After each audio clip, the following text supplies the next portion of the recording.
Hello, everyone. Hello, everybody. Hello, everybody. Hello, everybody. Hee, hee, hee. If anybody knows where that little song is from, I will be impressed. I'm not telling. It's funny. Anyway, welcome, everybody, to the Off Base Podcast. Podcast carefully crafted to remind you to suck a fat one if you think you're the only one, because you're not. I certainly am not the only one. So get out of your own heads, fuckers. Anyway, I'm your host. I am the Rocky Mountain no-name Jackass, and it's 10 degrees. It's fucking 10 degrees in the city of Aurora at 7:51 in the a.m. on Friday, February 25th, 2022.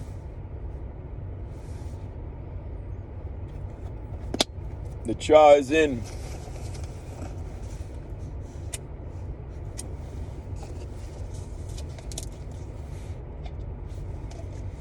And we are ready to go.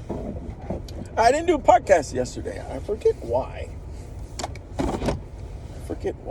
But I did one on Wednesday. That was the Shred the Gnar podcast. For those of you who are skiers, and if you haven't heard the popular cool kids say shred the gnar, you got to use that one. We're going to go shred the gnar. All right. I feel like Jim Carrey when I say that. I'm going to shred the gnar. That term is hysterical. Anyway, as is typically the case, I am fucking hungry as hell. Because stepson and I did our push routine last night. Chest, shoulders, triceps with leg presses in between the exercises. A nice 7 exercise set. My shoulders are fucking killing me, man. In a good way. You know, it's the good sore. The shoulder exercises we do dumbbell shoulder presses.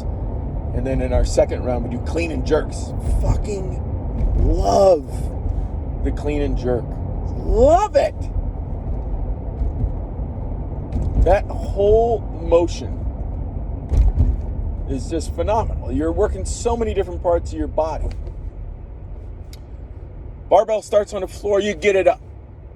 You clean it past your shoulders, or past your chest, I should say. Or jerk it up. And then clean and jerk, and then the shoulder press after that. And then you got to get it back down. You're using everything, man. And I actually can't wait until we get to phase 4 of our year-long workout progression. So phase 1, hey, you know what? This might be a nice time to recap what the fuck we've been doing. So I'm going to do that. And for my 2 podcast listeners, you've heard me talk about this a lot. So I apologize for boring you, but for my potential 3rd podcast listener, I'm going to go through it right now. Phase 1 was a matter of rewiring our circuitry. We took August, September, and October, 3 months, using very little weight. We had 5 basic strength training exercises that we were using. Pull-ups, bench press, squats, deadlifts, and the clean and jerk. And what we were doing was we were using very small weight, focusing on exactly what muscles were moving the weight, so that our form, when it came to the point where we were using more weight, our form was spectacular. Reducing injuries. That's the point of rewiring your circuitry. Slow movements, so the muscles know. Phase 2 was the finding the max phase, in which we took those 5 basic exercises and did, 5 sets of each one, in which we were progressively adding more weight, less reps, trying to figure out where our maximum weight was for all 5 of those. Now, in phase 3, we're using that information, because we still do the 5 basic strength exercises. Using that information to help us sculpt. And in the sculpting phase, you're basically doing 3 or 4 sets of an exercise. And you're doing, anywhere between 6 and 10 reps of it. Not max reps, not 2. But 6 to 10. That's the goal. Trying to sculpt. So we do the 5 basic strength training exercises, but then you also throw in some sculpting exercises, like leg curls for your hamstrings, or calf raises for your calves, or like yesterday, rope push downs for the triceps, or arm barbell curls or dumbbell curls for the biceps. Sculpting. Phase 4, after having put on the muscle, and by the way, I am starting to look really good.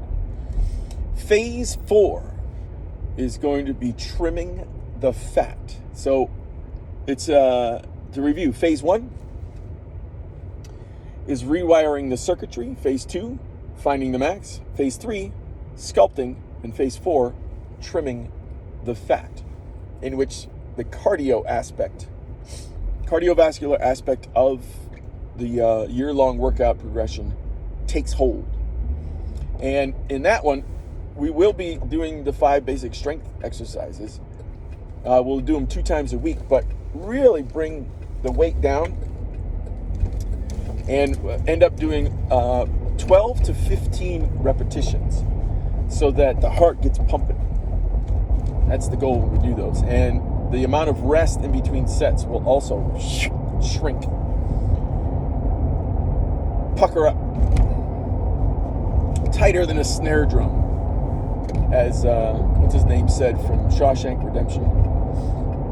I don't know, there's been many wardens that come through this place, and all of them, they're what does he say? Their ass puckers up like a snare drum when you go to ask him for funds for the library. Brooks, that's who it was. Great character. For those of you who don't know, the Shawshank Redemption was written by none other than horror master Stephen King. If you can believe that. Stephen King wrote a short story called Rita Hayworth and the Shawshank Redemption. Ended up producing one of the greatest movies of all time. And a lot of people, they don't really recognize, because, so much shit is happening to Andy Dufresne, to Tim Robbins' character. They don't really recognize that he's not the one with the character arc. He doesn't really change. He's focused from day one. Well, I should say not necessarily day one. Probably the day he got his Rita Hayworth poster. Probably from that point going forward, he had a singular focus, and that was to break out of prison. It was Red. It was Morgan Freeman's character who actually went through the arc and became friends with Andy, Tim Robbins, and discovered through their 18-year relationship that he was more of a man than he thought he was when he was initially imprisoned, and that there is a life to lead beyond the walls. As they say in the movie, get busy living, get busy dying. That's goddamn right. Anyway, thank you for listening to that particular side. That is my favorite movie of all time. Now, does that mean that I can watch it every weekend? No. Maybe once or twice a year. It's just a wonderful reminder that anything is possible through hard work. And Andy Dufresne teaches you that. Second favorite movie of all time, The Prestige. Written and directed by Christopher Nolan, starring Hugh Jackman and Christian Bale. A duel of magicians back in the 19th century, I believe. Fucking phenomenal. The reason why I love that movie so much is because I never in a million years saw that ending coming. Never. So, similar with Shawshank, I didn't see that ending coming at all. Now, granted, I was young when I first saw it, and that's probably why it had such a big impact on me. I mean, a lot of times movie makers will and should leave you clues to the ending, potentially making you guess. Like any detective movie, they leave the clues along the way.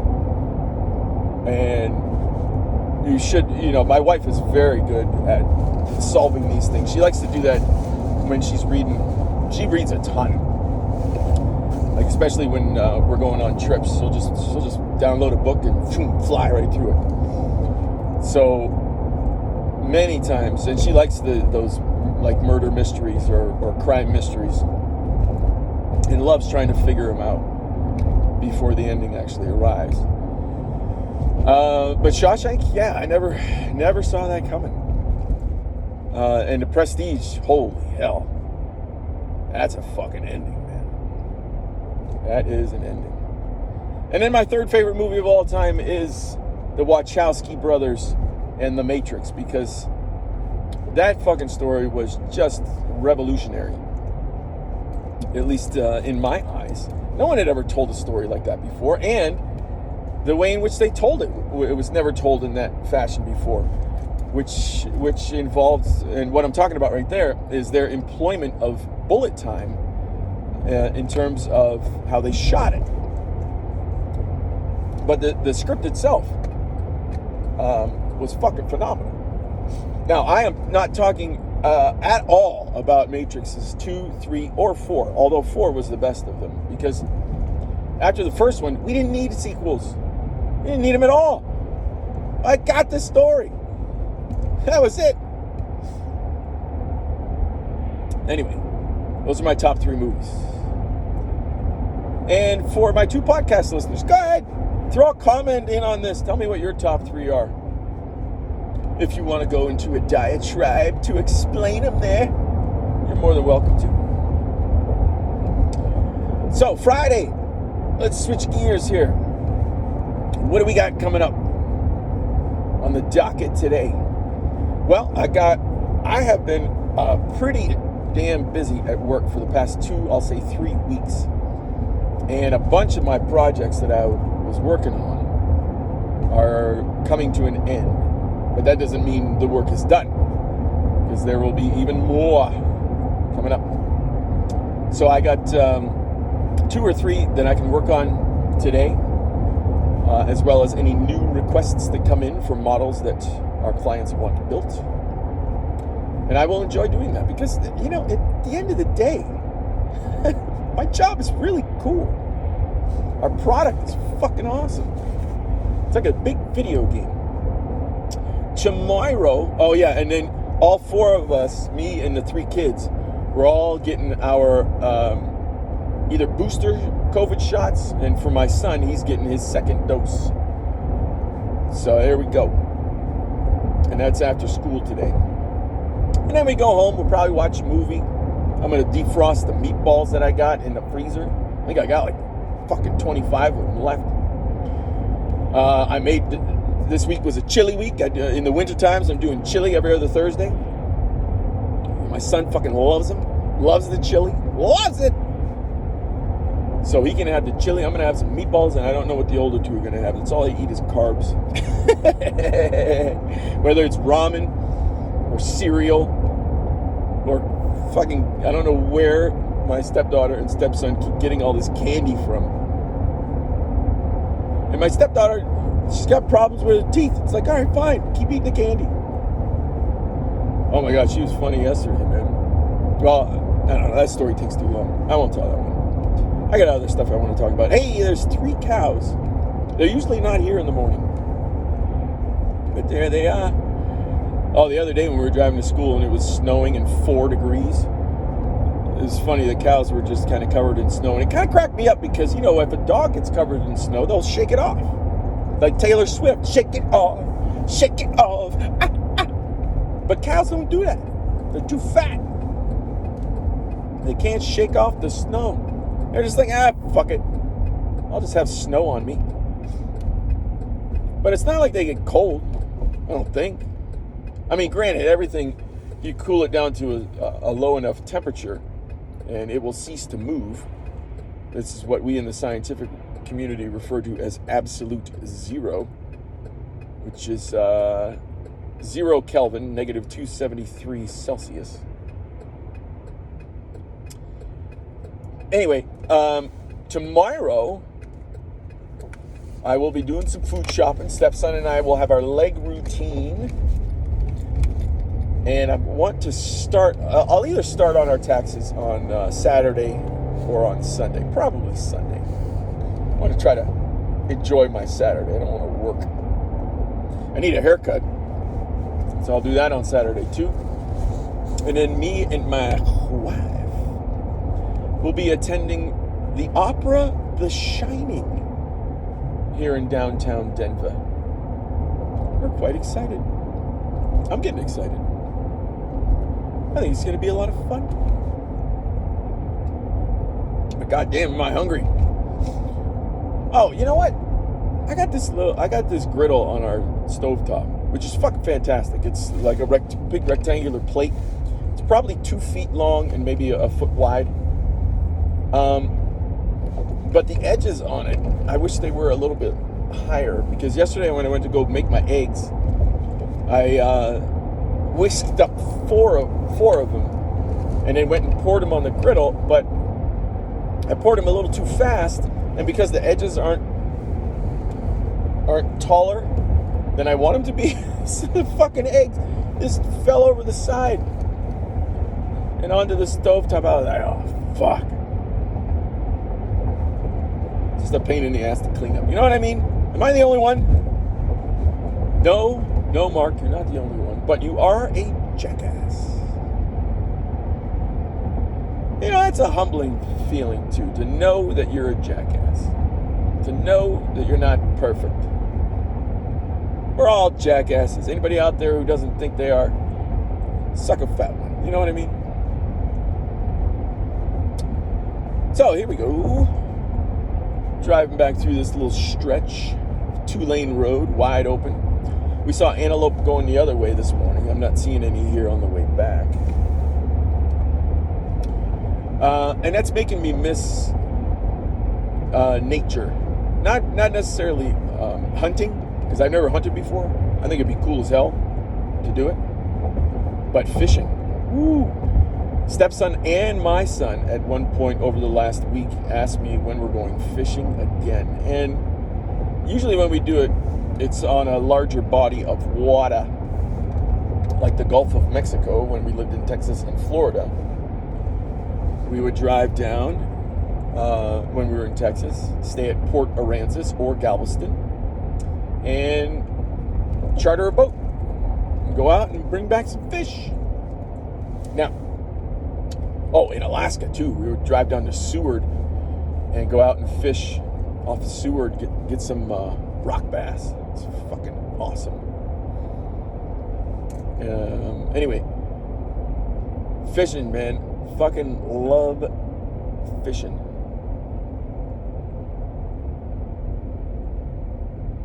I don't know where I was going with that. I just kind of brain farted. That was the sound of my brain farting. So, you know, I haven't talked about this in a while. Ever since last July, when my wife and I went to Chicago and I was able to sell my Michael Jordan rookie card, when I got back, I got into card collecting again. And I actually haven't purchased cards for collection since the new year, I think. So it's been almost 2 months now. And there's one set that I still need in order to complete my my running of the Bulls, my Chicago Bulls first three-peat. I need the Upper Deck 1992-93 series. I've got 91-92, I've got 93-94, and I also have the Topps versions of that. And even though Topps didn't put out a 91-92 version. And I also have the Fleer 91, 92, 92, 93, 93, 94. But the upper deck is the only one that I still need.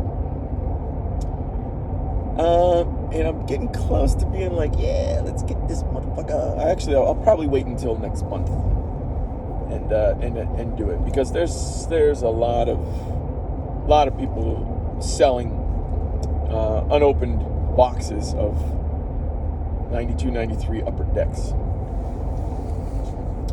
And then after I get the first three-peat for the Bulls, well, then I'm going to go after the second one. Although that second one's going to be tougher, because for some reason, even though like cards from the late 80s and early 90s are obviously older and rarer, they're less expensive than some of the ones in the mid 90s.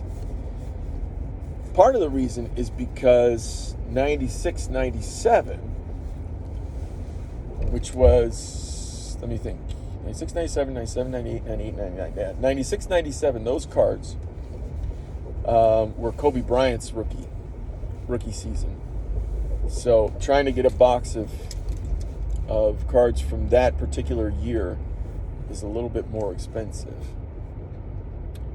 Now, 95, 96 is when Jordan came back. Hang on, I gotta get scanned. What's up, brother? How's it going? Good. Thanks. He didn't have his scanner with him. And I think he saluted me again. I don't know why they keep saluting me. You're not supposed to salute civilians. Anyway, Kobe Bryant was never a fan of his style of play, because if he got the ball, good luck if you're one of his teammates on getting it back, unless you got his rebound. And that shit that he did where he was tweeting during the game, ragging on his coach, it was like, come on, man, what the fuck kind of professional are you? It really set a bad example for not only the players, but any kids out there who looked up to Kobe Bryant for what he did on the court. Now, granted, you can't deny the fact that homeboy's got 5 championships, which is phenomenal. But I don't know. There's a respect that you've got to have for your teammates, and a respect that you've got to have off the court that really elevates what you did on the court. I don't know. The fuck do I know? I'm just some no-name jackass. I never played sports past the high school level. What do I know? Anyway, here we are back on base. It's been hazy this morning, so the mountains are kind of there. Denver skyline's kind of there. I've seen better views. But, yeah. We're now past Christmas. We're past Valentine's Day. Easter's the next one to look forward to. So it's just like for the next, although we do have a spring break ski trip coming up, but that won't be until mid to late March. But now it's just, it's the grind. It's finding motivation in the grind. How good can you be? Either at your job, in the gym, eating, your relationships with your spouse, your relationships with your kids. Find the motivation, everybody. Grind it out.